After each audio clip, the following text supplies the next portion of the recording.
한 19살, 20살 때부터 이런 현상을 발견했습니다. 내가 무슨 말을 할 때에 사람들이 듣지 않더라고. 그러니까 그게 옳은 말인데, 분명히 맞는 말인데 사람들이 듣지 않더라고. 이게 왜 이럴까? 분명히 옳은 말이고 시간이 지나면 그 말이 맞다라는 것이 증명이 되는데도 왜 사람들은 안 들을까? 그때부터 고민을 하기 시작한 거예요.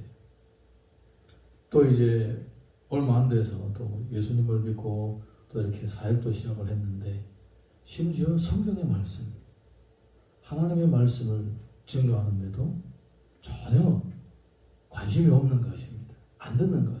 그냥 재미로 듣는 거예요. 그냥 저 젊은 애가 뭘 얘기하느냐, 또 신앙생활을 하는데 설교가 필요하니까 그냥 듣는 거지. 또 성경 말씀 이대로 얘기하게 되면 졸고, 재밌는 얘기 해주면 눈이 반짝 뜨여지고, 뭐 이렇게 이런 반응들이 계속 일어나는 거예요. 이거 왜 이럴까, 왜 이럴까. 늘 그렇게 생각을 많이 했고, 그 다음에 사람들은 남의 말에 잘 귀담아 듣지도 않고, 그리고 또 들어도 믿지도 않는구나. 그게 나한테 뭐 상관이 있냐. 그냥 말은 안 해도 다 그렇게 생각을 하는구나. 이제 그걸 알게 되었어요. 그걸 알게 되었어요. 우리가 이렇게 사람들과 서로 얘기를 할 때에, 야, 네 말이 맞냐? 그거 진짜냐? 이렇게 하면, 맞아. 맞는 말이야. 내가 맹세컨대 진짜 맞아. 내가 이게 만약 이 말이 틀리다면 내가 손에다가 장을 찢겠다. 뭐 우리 보통 이렇게 얘기를 합니다. 손바닥에다 장을 찢겠다. 뭐 이렇게 맹세를 하죠. 다른 사람에게 내 말이 옳다라고 강력하게 이렇게 그 확증을 지려고 할 때에 맹세를 하는 것입니다. 저는 뭐 누구한테 얘기를 할 때에 그냥 건의하고 좋은 얘기를 해주고, 또 하나님의 말씀 이렇다라고 얘기를 해주기 때문에 저는 성령께서 역사하실 것이라고, 하나님 역사하실 것이라고 생각하고 그냥 얘기를 한 것뿐이죠. 그래서 설교할 때마다 이 말씀이 만약에 틀리다면 내가 손에다 장을 찢겠다, 뭐 아니면 내가 뭐 어떻게 하겠다, 그를 맹세할 필요가 없습니다. 근데 우리 사람들끼리 서로 얘기하다가 너 말을 못 믿겠다 이렇게 나오게 되면, 그러면 내 말이 믿음직하다라는 것을 증명하기 위해서 뭔가를 행동을 취하게 되는 거예요. 예수님 당시의 사람들은 내가 무슨 말을 했을 때에 사람들이 만약에 그 말을 못 믿겠다고 하면 내가 하늘을 두고 맹세한다. 내 말이 내가 보고 듣고 직접 경험한 얘기인 것을 내가 하늘을 두고 맹세한다. 이렇게 얘기를 한다는 거예요. 그래 아니면 또 성전을 두고 내가 맹세한다. 이렇게 얘기를 한다는 거예요, 사람들이. 근데 예수님은 그런 맹세는 하지 말라. 그냥 옳으면 옳다라고, 내 말이 맞다. 안 믿는데 뭐 따질 필요 없다. 안 믿으면 말고. 그러면 그냥 그렇게 해라. 아니다라고 할 때에 사람들이 못 믿겠으면 그냥 내 말이 맞다. 그냥 아닌 거야. 이렇게 해라는 거예요. 거기에 내 말이 만약에 틀리고 뭐 이렇게 맹세를 섞지 말라. 더군다나 하늘 보좌, 하나님의 뭐 이름을 가지고 맹세한다, 이런 짓을 하지 말라는 것입니다.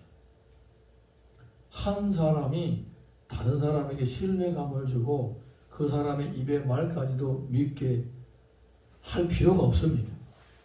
사람마다 다 자기 생각이 있고 다 인격자이기 때문에 내 말을 꼭 믿어야 돼? 그거는 남을 세뇌시키려고 하는 잘못된 시도입니다. 성경을 보게 되면 하나님조차도 하나님이 말씀하실 때에 믿지 않는 사람들 그냥 지나쳤어요. 그냥 지나치셨고, 믿을 자들을 찾으신 것 뿐이에요. 그래서 우리가 내 말이 틀리다 옳다라는 걸 위해 이거 증명하기 위해서 노력할 필요 없다라는 거예요. 결국은 그거예요. 그렇다는 거예요. 그게 바로 오늘 우리 이 33절에서 37절에 주님이 말씀하신 것입니다. 우리 같이 읽어보겠습니다. 시작. 또 옛사람에게 말한 바 헛맹세하지 말고 내 맹세한 것을 주께 지키라 하였다는 것을 너희가 들었으나 나는 너희에게 이르노니 도무지 맹세하지 말지니 하늘로도 하지 말라. 이는 하나님의 보좌이며 땅으로도 하지 말라. 이는 하나님의 발등상이며 예루살렘으로도 하지 말라. 이는 큰 임금의 성임이요 내 머리로도 하지 말라. 이는 내가 한 톨도 희고 검게 할 수 없습니다. 오직 너희 말은 옳다 옳다 아니라 아니라 하라. 이에서 지나는 것은 악으로부터 나느니라. 아멘. 사람들이 이 말씀에 오해하는 경우들을 가끔 있더라고요. 우리 성경 보게 되면 야곱이 도망가다가 베델 들판에서 자다가 꿈을 꿨습니다. 하나님께서 하나님 보좌 위에 계시고 천사들이 오르락내리락 사람 딸을 통해 오르락내리락 했습니다. 그리고 하나님께서 너의 할아버지 아브라함, 너의 아버지 이삭의 복을 너에게 주겠다. 너의 후손들이 이 땅을 차지할 것이다. 이렇게 말씀하셨습니다. 야곱이 벌떡 깨나 보니까 꿈이었습니다. 그래서 여기는 하늘의 문입니다. 그래서 거기다가 돌을 갖다 놓고 거기다 기름을 붓고 하나님 앞에 맹세를 했습니다. 내가 진짜 하나님이 나에게 복을 주신 것처럼 갔다 돌아오게 되면 내 얻은 소득의 11조를 하나님께 드리겠습니다라고 얘기를 한 거예요. 맹세를 했다라고 성경에 기록되어 있습니다. 어떤 사람들은 뭐라 하냐, 이런 맹세를 하면 안 된다. 예수님이 봐라 맹세하지 말라고 했지 않느냐. 그리고 또 입다를 봐라. 입다 전쟁하러 나갈 때에 내가 전쟁해서 전쟁하고 돌아올 때에 만약에 뭐든지 나와서 나를 영접하면 내가 하나님의 번제를 드리겠다라고 맹세를 했는데 돌아올 때 딸이 벌떡 나와가지고 그래서 딸을 하나님의 번제로 드리지 않느냐. 맹세하면 안 된다. 이렇게 그 맹세하고 이 맹세하고 섞어서 얘기를 하는 거예요. 여러분 이건 다른 거예요. 예수님이 지금 얘기하고 있는 맹세하고 그 맹세하고 다른 거예요. 같이 섞어서 얘기하면 안 됩니다. 안 됩니다. 더 강조합니다. 같은 맹세가 아닙니다. 야곱은 뭐라고 얘기했습니까? 내가 소득의 11조를 주께 드리겠다는 겁니다. 소득이 있으면 드리고 없으면 못 드리는 거예요. 맞습니까? 소득 없는데 어떻게 11조 드려요? 못 드리는 거예요. 그러면 입당, 승리를 하면 하나님 앞에 번제를 드리겠다는 거예요. 잘못 걸려드린 것 뿐이지. 딸이 나올 줄 어떻게 알았습니까? 그런데 승리를 했단 말입니다. 하나님 도와주셔서. 하나님 도와주셔서 실패하면 어떻게 되겠습니까? 전쟁에서 패배하면? 그러면 뭐 번제 드릴 것도 없잖아요. 이런 조건부 맹세하고 이거는 다른 거예요. 사람들이 내 말을 믿지 않을 때에 옳다, 아니다라고만 하고 끝나고 맹세하지 말라. 그 뜻이에요, 성경에서. 하나님으로 받았으면 하나님께 당연히 헌신해야지. 안 그렇습니까? 하나님의 은혜로 기도하고 응답 받았으면 하나님의 은혜로 감사하고 헌신하는 그건 당연한 겁니다. 그런 맹세를 안 해도 내가 이렇게 하겠다라고 얘기를 안 해도 알아서 해야 되는 겁니다. 꼭 헌신하기 싫어하는 사람들이 맹세하지 말라. 야곱을 거들먹거리고 입다를 거들먹거리면서 맹세하지 말라고 하는 거예요. 그건 잘못된 겁니다. 예수님이 하신 말씀하고 다른 거예요, 지금. 물론 그 맹세도 입다처럼 그렇게 생각 없이 하는 것도 위험하지만 근데 다른 얘기입니다. 섞어서 그렇게 헌신하기 싫은 마음을 합리화시키고자 맹세를 같이 똑같게 취급하면 안 된다는 것입니다. 요거 꼭 주의하시기 바랍니다. 그 다음에 두 번째는 보복에 관한 건데, 자, 우리 38절에서 42절 읽어보겠습니다. 시작. 또 눈은 눈으로 이는 이로 갚으라 하였다는 것을 너희가 들었으나 나는 너희에게 이르노니 악한 자를 대적하지 말라. 누구든지 내 오른편 뺨을 치거든 왼편을 돌려대며 또 너를 고발하여 속옷을 가지고자 하는 자에게 겉옷까지 가지게 하며 또 누구든지 너로 억지로 오리를 가게 하거든 그 사람과 심리를 동행하고 내게 구하는 자에게 주며 내게 꾸고자 하는 자에게 거절하지 말라. 아멘. 우리가 다른 사람과의 관계 가운데서 다른 사람들이 나로 말미암아 마음에 원한이 품게 되면 나와 하나님 사이의 관계가 지장이 된다. 이렇게 말씀을 드렸습니다. 그런데 그러면 다른 사람이 나에게 피해를 주면 어떻게 하는가? 이거는 반대입니다. 이거는 반대예요. 다른 사람이 나를 피해를 주면 어떻게 하는가? 그러면 나는 너그러운 마음으로 대해줘야 된다는 거예요. 다른 사람이 나한테, 내가 다른 사람한테 피해를 줄 때, 그리고 뭐 남이 나한테 피해 줄 때 똑같이 치료하면 안 된다는 거예요. 예. 사람들이 나한테 요만큼 피해를 줬으면 나도 요만큼 갚아야지, 이런 보복하고자 하는 이런 마음을 가지지 말라는 겁니다. 구약에서 잠깐 언급을 했고, 전통을 따라서 사람들이 가품을 해야 된다, 뭐 이런 얘기를 해도 너희들은 그렇지 않다라는 거예요. 너희들 그렇지 않다. 여러분, 우리 집 아이가 장난치느라고 나한테 장난치느라고 뺨 한 대 때렸어요. 여러분도 어떻게 합니까? 이놈의 새끼, 버르장머리 없이 너도 한 대 맞아, 뺨을 같이 때립니까? 예, 아이가 그냥 재미로 그렇게 하는 거예요. 그래서 어떻게 합니까? 예, 아야, 아파, 막 그러잖아요. 같이 놀아주잖아요. 어떤 부모가, 물론 그런 부모도 있어요. 지금도 이놈의 새끼, 버르장머리 없이 뭐 부모를 때려, 이 호로 자식, 뭐 이렇게 하는 사람들이 있을 수도 있어요. 예. 근데 그 아이가 뭐 부모한테 화를 내고 뭐 뺨을 댄 게 아니라 그냥 놀다가 그렇게 된 거예요. 그러면 그냥 놀아주는 거예요, 같이. 너그러운 마음으로. 그럼 나중에 기회가 있으면 이 사람을 때리면 안 된다는 것을 가르쳐주고 그렇게 알려주게 되는 거예요. 여러분, 지금 이거는 누가 나한테 피해를 줬을 때에 너그러운 마음으로 그거를 잘 받아주라는 것입니다. 그냥 평소에 상처가 많고 그냥 마음에 원한이 많아서 누가 나한테 이만큼만 피해를 줘도 그냥 이만큼 확 때려가지고 고통을, 그냥 스스로 고통을 배가로 해가지고 아프다라고 그렇게 하면 안 된다라는 거예요. 안 되는 거예요. 성도들이 그렇게 살면 피곤해요. 힘들어요. 주님을 마음을 닮아야 될 거 아닙니까?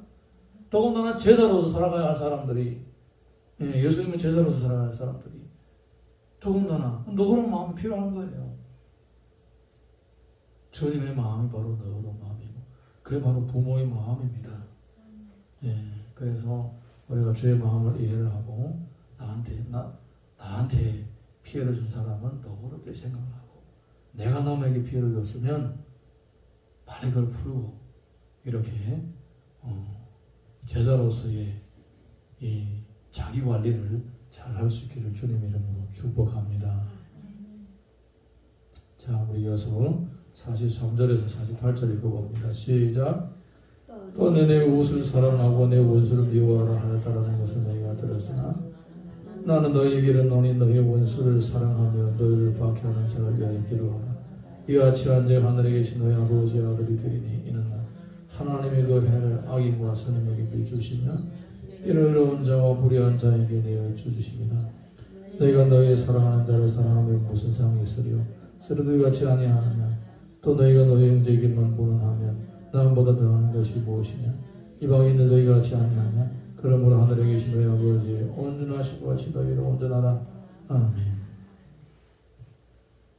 원수를 미워하라고 누가 얘기를 하지만은 그대로 하지 말라는 겁니다. 원수를 사랑하라는 겁니다. 앞전에 방금 언급했던 것은 누가 부득이하게 나에게 피해를 줬다, 나를 힘들게 했다, 이런 사람들은 너그럽게 되어야 할 뿐만 아니라 심지어 악의적으로 나쁜 마음으로 나에게 고의적인 피해를 준 사람까지도 사랑하라는 겁니다. 고의적으로 하는 사람까지도 사랑하라는 겁니다. 원수를 사랑하라는 겁니다. 원수를 사랑하는 것이 곧 이 하나님의 형상이 나에게 있다라는 확실한 증거인 겁니다. 나를 미워하는 사람을 내가 미워하고 나에게 피해를 준 사람을 향한 원한을 품고 안갚음을 해주고 이렇게 살다 보게 되면 내 안에 하나님의 형상이 있다고 하더라도 그 형상은 다 점점 깨어져 버리고 부서져 가게 되는 거예요. 회복은커녕 점점 더 부서지게 되는 것입니다. 그래서 우리가 만약에 이 예수님이 하신 말씀 이대로 남에게 만약에 피해를 줬다 그러면 빨리 화해를 하고, 누가 나한테 피해를 주면 너그러운 마음으로 품어주고 기다려주고 심지어 악한 뜻으로 나를 괴롭히고 일부러 해치는 사람 있다고 하더라도 주의 이름으로 축복해주고 또 사랑해주면 나를 통하여 하나님의 형상이 나타나게 되고 내 말이 맞아 내가 맹세컨대 틀림없어 이렇게 말하지 않아도 시간이 지나게 되면 저 사람은 좀 다르구나 진짜 하나님을 제대로 믿는 사람이 맞구나 그 사람이 하는 말을 믿을 사람이 있게 되고 그 인격을 또 신뢰해줄 사람들이 나타나게 된다는 겁니다. 물론 안 믿는 사람은 그까지 안 믿어요. 예수님 말씀조차도 안 믿는 사람이 있는데 우리가 말하면 누가 믿겠습니까? 안 믿는 사람은 하나님 직접 말씀하셔도 안 믿는 거예요. 그건 얻을 수 없는 건데 그렇지만은 이렇게 주의 뜻대로 살게 되면 하나님이 우리 안에 계신다는 것이 나타나게 되는 거예요. 그러면서 사람들이 그거를 눈으로 보게 되면서 신뢰를 가지게 되면서 심지어 말하는 것도 입의 말도 믿어주게 되는 거예요. 이런 은혜가 있기를 주님 이름으로 축복합니다. 마태복음 10장 38절 보게 되면 또 자기 십자가를 지고 나를 따르지 않는 자도 내게 합당하지 아니하니라.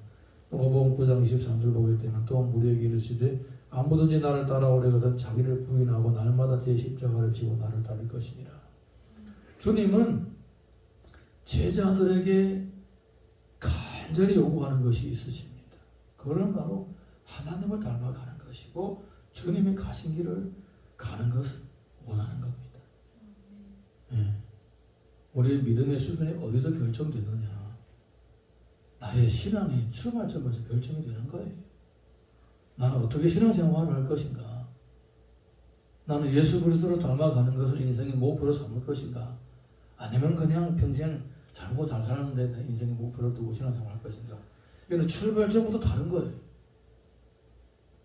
저는 원하기는 우리 교회 모든 성도님들이 우리 다 같이 예수님을 닮아가고 주님의 뜻대로 사는 것을 목표로 삼는 것입니다. 자, 우리 찬양 하나 부르고 같이 기도하겠습니다.